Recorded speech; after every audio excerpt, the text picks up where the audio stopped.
कश्मीर में कई जगहों पर सीआईके ने छापेमारी की है। टेरर रिक्रूटमेंट मामले में सीआईके की छापेमारी हुई है। कश्मीर में कई जगहों पर काउंटर इंटेलिजेंस कश्मीर यानी सीआईके काउंटर इंटेलिजेंस कश्मीर ने छापेमारी की। ये छापेमारी टेरर से जुड़े एक मामले में की गई है, जिसमें कथित तौर पर ऑनलाइन टेररिज्म को बढ़ावा देने और लोगों को आतंकी संगठनों में भर्ती करने का मामला शामिल है। एक बार फिर आपको बता दें, कश्मीर में कई जगहों पर सीआईके यानी काउंटर इंटेलिजेंस कश्मीर ने छापेमारी की है। टेरर रिक्रूटमेंट मामले में सीआईके की छापेमारी हुई है। कश्मीर में कई जगहों पर काउंटर इंटेलिजेंस कश्मीर ने छापेमारी की है। ये छापेमारी टेरर से जुड़े एक मामले में की गई है, जिसमें कथित तौर पर ऑनलाइन टेररिज्म को बढ़ावा देने और लोगों को आतंकी संगठनों में भर्ती करने का मामला शामिल है।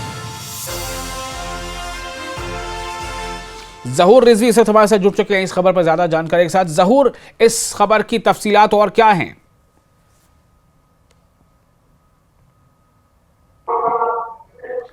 जहूर, आपको मेरी आवाज मिल पा रही है? बिल्कुल बिल्कुल जी जहूर, सीआईके की ये जो छापेमारी हुई है, किस सिलसिले में हुई है, इसकी तफसील बताएं।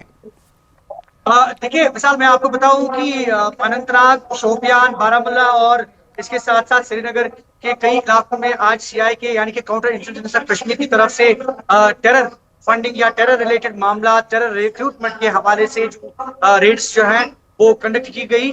और अगर हम अनंतनाग की बात करें तो यहाँ हिलर शाहबाद इलाके में भी आज सुबह सवेरे एक रेड कंडक्ट की गई। और इसका मतलब मकसद यही है कि जो टेरर रिक्रूटमेंट और इसके अलावा जो टेररिज्म से जुड़े मामलात हैं उसके हवाले से ये रेड जो है वो कंडक्ट की गई थी। मुद्दा मकसद इन रेड्स का यही है कि इसका कला कमा किया जाए, कहीं ना कहीं इस पर नकेल कसी जाए और जो भी टेरर रिलेटेड मामलात है, चाहे ओजीडब्ल्यूओज है, रिक्रूटमेंट के हवाले से है, कहीं ना कहीं उस पर जो है नकील कसी जाए। और यही वजह है कि सीआईके काउंटर इंटेलिजेंस कश्मीर ने जहूर, इस मामले में एक सवाल यहां पर करना चाहूंगा कि क्या इससे पहले भी हाल के दिनों में कभी रिक्रूटमेंट को लेकर के ऐसी कोई खबर थी, और क्या ये रिक्रूटमेंट प्रोसेस यानी इतना कुछ वहां पर ग्राउंड पर पुलिस एक्टिव है, एजेंसीज एक्टिव हैं, उसके बावजूद अगर ये रिक्रूटमेंट का मामला सामने आ रहा है तो काफी ये चिंता पैदा करने वाले हैं।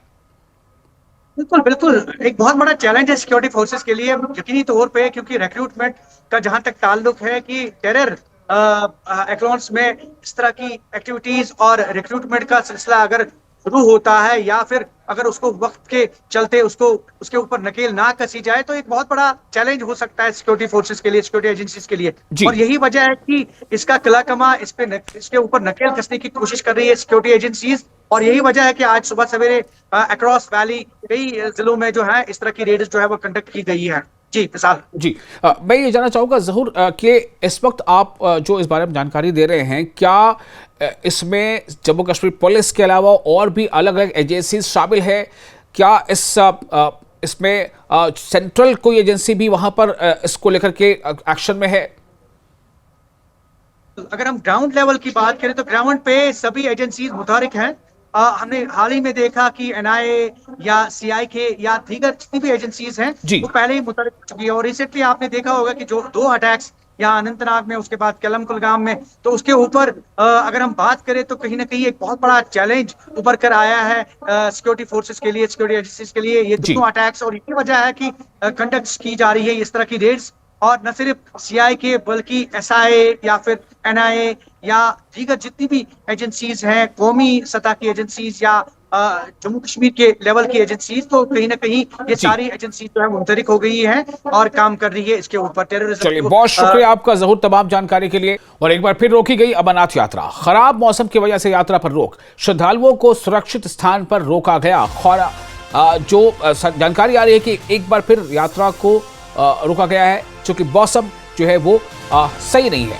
खराब मौसम की वजह से जम्मू से अमरनाथ यात्रा पर रोक लगा दी गई है। अधिकारियों के अनुसार भारी बारिश की संभावना और मौसम की खराबी को देखते हुए कोई नया जत्था कश्मीर घाटी के लिए रवाना नहीं किया गया। श्रद्धालुओं की सुरक्षा को ध्यान में रखते हुए उन्हें सुरक्षित स्थानों पर रोका गया है। मौसम विभाग ने अगले कुछ दिनों के लिए भारी बारिश का अलर्ट जारी किया है। प्रशासन का कहना है कि मौसम सुधरने और रास्ते पूरी तरह सुरक्षित होने के बाद ही यात्रा दोबारा शुरू की जाएगी। और इस वक्त हमारे साथ मौजूद है मोहम्मद तकसीम इस खबर पर ज्यादा जानकारी के साथ। जी बताएं हमें क्या इस वक्त ज़्यादा अहम अपडेट है इस बारे में, और ये मुझे लगता है कि शायद तीसरी या चौथी बार है कि जब यात्रा को रोका गया है उनके जो श्रद्धालु उनके सुरक्षा के मद्देनजर, चूंकि मौसम सही नहीं है। जी शुक्रिया। बिल्कुल, आज जो 30वां बैच जो आना था, तीसरा जत्था जो जम्मू से भगवती नगर के बेस कैंप से बालतल के रास्ते रवाना करना था, वो आज मौसमी खराबी की वजह से नहीं किया जा सका है और यात्रा को आज आने की इजाजत नहीं दी गई है।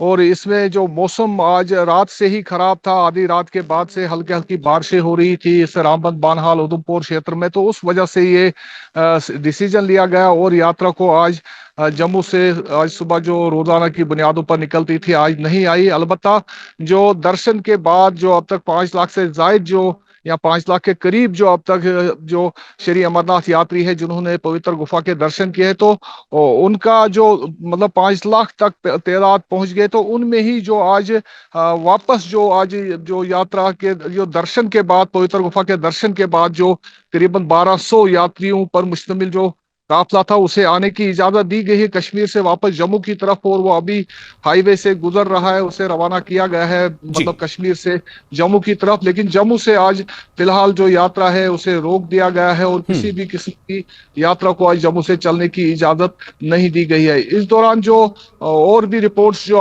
आई है तो उनके मुताबिक ये लग रहा है कि शायद कल भी इस पर असर रहेगा, कल भी यात्रा को आने नहीं दिया जाएगा। तो इस सिलसिले में अभी कोई ऑप्शन ही नहीं आया, लेकिन जो टॉप सोर्सेज हैं उनके मुताबिक ऐसा मुमकिन है कि कल भी श्री अमरनाथ यात्रा को कश्मीर की तरफ या कश्मीर से जम्मू की तरफ आने की इजाजत नहीं दी जाएगी। फिलहाल जो आज यात्रा का जो काफिले दर्शन के बाद आ रहे हैं करीबन 1200 ये जो श्रद्धालु हैं 1200 यात्री हैं, तो करीबन 43 गाड़ियों में इस वक्त वो कश्मीर घाटी से जम्मू डिवीजन में दाखिल हुआ चाहते हैं और यहाँ से वो यहाँ पर थोड़ा सा उनका जो लंच या ब्रेकफास्ट वगैरह का जो इंतजाम रखा गया है, जो यात्री निवास है यहाँ बानहाल में, उसके बाद चंद्रकोट में, तो वहां पर थोड़े से मुख्तसर कयाम के बाद उन्हें जम्मू की तरफ रवाना किया जाएगा। फिलहाल यात्रा को रोक दिया गया है। पूरा रामबन बानहाल क्षेत्र में बारिशें हो रही है, हल्की हल्की बारिशें हो रही है, लेकिन फिलहाल जो जम्मू श्रीनगर नेशनल हाईवे राष्ट्रीय राजमार्ग उस पर ट्रैफिक चल रहा है और बगैर किसी खलल के चल रहा है। जी तस्कीन, ये बताएं कि जब यात्रा रोक दी जाती है कई बार तो यात्रा को रोकना ये तो बड़ा आसान सा लगता है, भाई यात्रा रोक दी गई, लेकिन उन यात्रियों को शेल्टर कहाँ दिया जाएगा, उनको ठहराया कहाँ जाएगा, और फिर जो अगला जत्था जो ऑलरेडी आगे बढ़ चुका है उससे कोऑर्डिनेशन कैसे होगा? पिछले जत्थे को तो खैर रोका जा सकता है।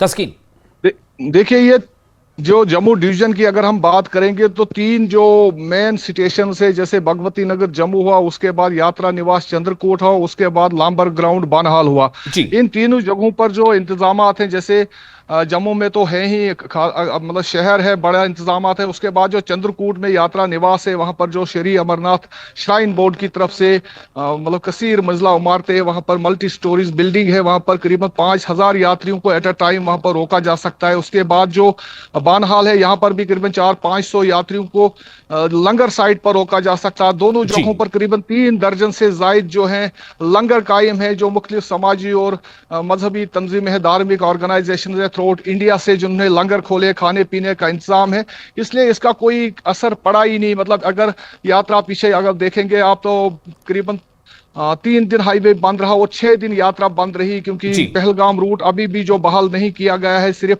बालतल से पिछले करीब 8-10 दिन से 15 दिन से ये ट्रैफिक जा रहा है यात्रा का क्योंकि मौसमी खराबी की वजह से जब भी ऐसी सूरत हाल पैदा होती तो पूरे इंतजामात हैं, इंतजामिया ने हर जगह पर यात्रा के लिए इंतजामात रखे हैं। अगर ज़्यादा यात्री हो तो वैसा मुमकिन नहीं है, लेकिन अगर ज़्यादा यात्री भी हो तो उनके लिए भी जैसे स्कूल है, ITIs हैं, शेल्टर शेड्स हैं या बाकी जो फैसिलिटीज़ रखी गई हैं ठहरने के लिए, तो वो रखी गई हैं। तो इसलिए उनका अभी तक ज़रूरत नहीं पड़ा। जब पीछे हम देखें तो 1700-1800 यात्री जो रामबन में थे, तो उनके लिए बड़ा अच्छा इंतजाम किया गया था जो यात्रा निवास है, जहां कम से कम हम एक बार में 5000 से ज्यादा यात्रियों को ठहरा सकते हैं।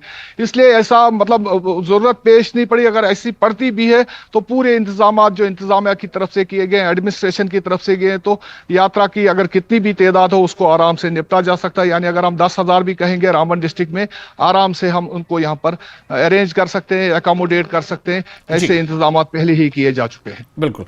तो तस्कीर, क्या लग रहा है कि इस बार, हालांकि शुरुआत जो हुई थी तो ऐसा लग रहा था कि शायद पिछले कई सालों के रिकॉर्ड टूट जाएंगे इस बार, जिस तरह से श्रद्धालुओं का फ्लो था, लेकिन जब ये मौसम का ये रखना जो है, क्या इससे लग रहा है कि इस बार कोई नया रिकॉर्ड बन पाएगा?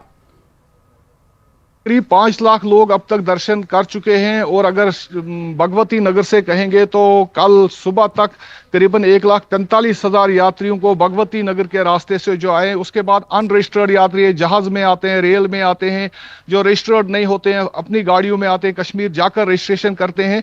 तो इसलिए 5 लाख भी एक अच्छी तादाद है, क्योंकि जो बारिशें हुई, पीछे क्लाउड बर्स्ट हुए, हाईवे बंद हुआ, तो उससे जो छुट्टियों पर आए थे लोग, बहुत से यात्रियों से मैंने भी उन दौरान बात की थी, जिनका कहना था कि वो मजबूर हुए कुछ दिन, जैसे रामबन में करीबन हमारे पास 2-2.5 हजार यात्री रुके थे, उसमें फिर बेशतर को वापस जाना पड़ा। जब 6 दिन तक ये बंद रहना पड़ा उनको, तो उसमें से कुछ 3 दिन 2 दिन रुकने के बाद मजबूर हुए वो वापस जाने के लिए, कि उसकी सबसे बड़ी वजूहत थी जो छुट्टी लेकर आए थे, या जिनके स्कूल बच्चे वगैरह जाते हैं, या जिनको बाकी जो जिम्मेदारियां होती हैं, तो उनकी वजह से वो उसका इस पर असर कहेंगे। क्योंकि मौसम अगर कहेंगे 18 जुलाई से मुसलसल मौसम खराब है, उसके बाद जो हाईवे का बहुत बार प्रॉब्लम हुआ, लेकिन हाईवे की प्रॉब्लम के बावजूद जब भी हाईवे बंद हुआ, लेकिन यात्रा पर उसका असर पड़ने नहीं दिया गया। लेकिन हिफाजती इंतजाम के पेश नजर जैसे आज लिया गया कि कहीं लैंड स्लाइडिंग के चांसेस होते हैं, खासकर उधमपुर के क्षेत्र में जो हाईवे का हालत बहुत खराब है, देवल में, समरूली के इलाकों में,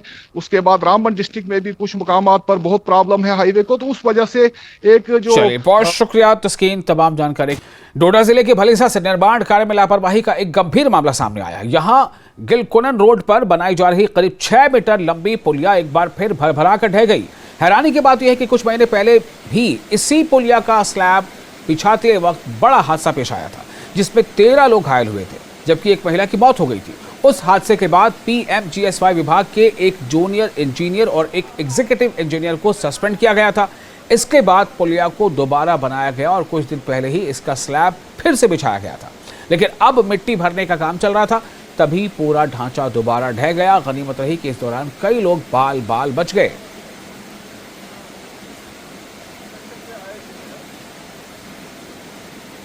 इस वक्त हम जिला डोडा के गुंदो के गिलकुनान रोड पे मौजूद हैं, और उसी रोड पे मौजूद हैं जहां आपने 2 महीने पहले देखा था कि एक कलवर्ट का काम चला था, उसका स्लैब डाला जा रहा था, और उस दौरान जब वो स्लैब कोलैप्स हो गया, उसमें 13 लोग के करीब जो है वो मजदूर जो है जख्मी हो गए। उसमें एक लेडी की डेथ हुई और कुछ लोगों का आज भी इलाज मुआवजा चल रहा था। उसके बाद इस कलवर्ट को दोबारा बनाया गया। इस कलवर्ट की जो इसका स्लैब था वो दोबारा से डाला गया, और 1 महीने के बाद आज जब इसकी फिलिंग हो रही थी तो आज फिर ये कलवर्ट जो है इसका टूट गया। यानी फॉर्चुनेट तो ये रहा कि अगर कोई गाड़ी इस पे चलती, वो कोलैप्स हो जाती, वो उसमें एक्सीडेंट हो जाता, तो यकीनी तौर पे बहुत सारी अमवात फिर हो जाती। लेकिन जब JCB यहाँ इसको ये मलबे से भर रही थी, फिलअप कर रही थी, तो आप देखिए बिल्कुल मिट्टी यहाँ डाल रही है। जो भी एग्जीक्यूटिव एजेंसी है, चाहे कंसर्निंग जो डिपार्टमेंट है PMGSY, क्योंकि PMGSY का आपको पता है कि इसमें लगभग 2 लोगों को जो एग्जीक्यूटिव इंजीनियर हैं और उसके बाद जो JE कंसर्निंग है उनको सस्पेंड कर दिया गया था, जब ये पुल जो है, जब ये स्लैब उसका कोलैप्स हो गया था, जिसमें कुछ लोग जख्मी हुए थे और कुछ लोग, एक लेडी की डेथ हुई जो बिहार की रहने वाली थी। तो आज ये इस कलवर्ट ने जो है फिर उन लोगों के साथ एक सवालिया निशान अपने साथ लेकर चलेगी कि अब जो है ये कलवर्ट नहीं रुकने वाला है। इसकी जो सेकंड वाली अमेंडमेंट जो इसकी है, सेकंड वाली दीवार जो वाल जो है, ये भी अब बिल्कुल नियर अबाउट टू डाई है, मरने के बिल्कुल करीब है। हम उम्मीद करेंगे कि एडमिनिस्ट्रेशन PMGSY इस पे जरूर नजरसानी करेगी और कल्प्रिट जो है उनको बिहाइंड द बार जरूर करेगी। नेटवर्क 18 के लिए फिरदौस खांडे, ग्राउंड जीरो, गिल नाला, डोडा से। रामबन के अखरान में आग का कहर देखने को मिला है। आग लगने से 2 घर जलकर खाक हो गए हैं। आग लगने के बाद इलाके में हड़कंप मच गया। दमकल विभाग ने आग पर काबू पाया। हादसे में किसी के घायल होने की खबर नहीं है। रामबन के अखरान में आग का तांडव देखने को मिला है, जहां 2 घरों में अचानक आग लग गई। आग ने देखते ही देखते विकराल रूप अख्तियार कर लिया, जिससे इलाके में हड़कंप मच गया।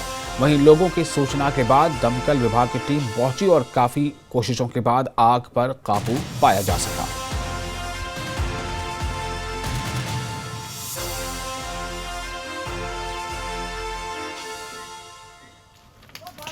और ये अब तस्वीरें देखें, इन तस्वीरों को देखकर सहज अंदाजा लगाया जा सकता है कि क्या कुछ वहाँ रहा होगा, हालात कैसे रहे होंगे। घर का काफ़ी नुकसान हुआ है, जो खबरें आ रही हैं उस मुताबिक काफ़ी बड़ी जो है इसमें माली नुकसान दर्ज किया गया है। हालांकि जानी नुकसान की फिलहाल अभी कोई खबर नहीं है। ये खबर आप देख रहे हैं, ये तस्वीरें रामबन की है, जम्मू कश्मीर के रामबन जिले की खबर है। अखरान में, रामबन के अखरान में आया आग का कहर देखने को मिला। आग लगने से 2 घर जलकर खाक हो गए। आग लगने के बाद इलाके में हल्का पहुंच गया।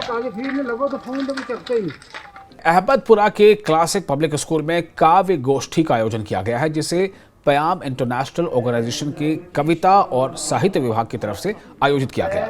इस कार्यक्रम में कश्मीर घाटी के जाने माने शायरों ने हिस्सा लिया और हजरत ज़ैनब को भावपूर्ण श्रद्धांजलि देते हुए अपनी शायरी से दर्शकों का दिल जीत लिया।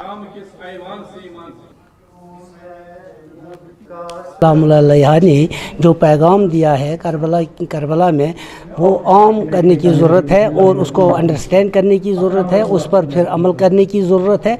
अगर ज़ैनब करबला में न होती, सलामुल्लाह करबला में न होती, तो करबला का रुख ही बदल जाता। अगर करबला को किसी ने ज़िंदा रखा है तो वो जनाब ज़ैनब है। हर ये जो इदारे हैं, इन इदारों में जाकर इन प्रोग्रामों की शुरुआत की जाए, ताकि हमारे जो बच्चे हैं ड्रग एडिक्ट्स की तरफ जा रहे हैं, बेरहरवी की तरफ जा रहे हैं, ताकि इनको रोका जा सके।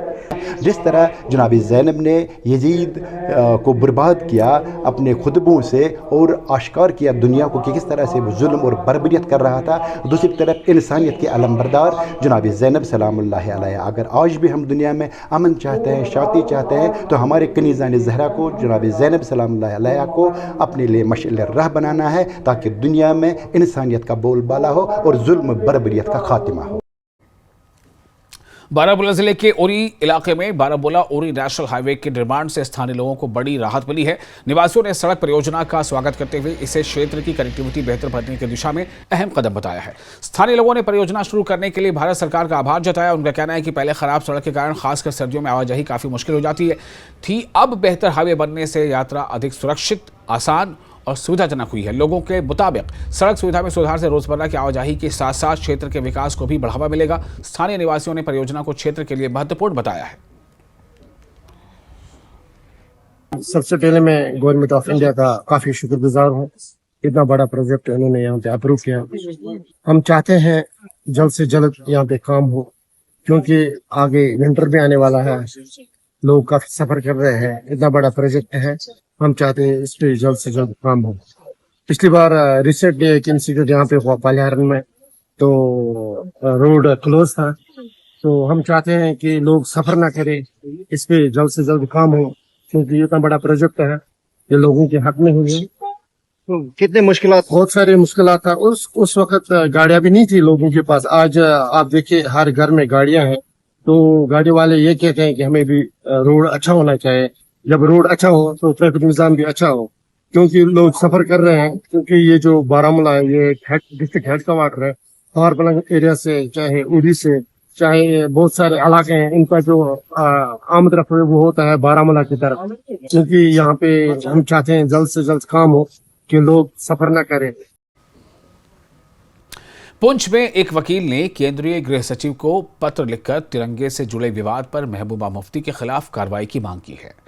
वकील रोनिक शर्मा ने पत्र में लिखा कि पीडीपी अध्यक्ष महबूबा मुफ्ती के खिलाफ उचित कार्रवाई की मांग की गई है। उसमें पत्र में लिखकर श्रीनगर में महबूबा मुफ्ती, जो कि former chief minister of Jammu and Kashmir और वर्तमान में पीपल्स डेमोक्रेटिक पार्टी की अध्यक्ष हैं, उनके द्वारा जो राष्ट्रीय ध्वज का अनादर किया गया वो बिल्कुल भी बर्दाश्त करने लायक नहीं है।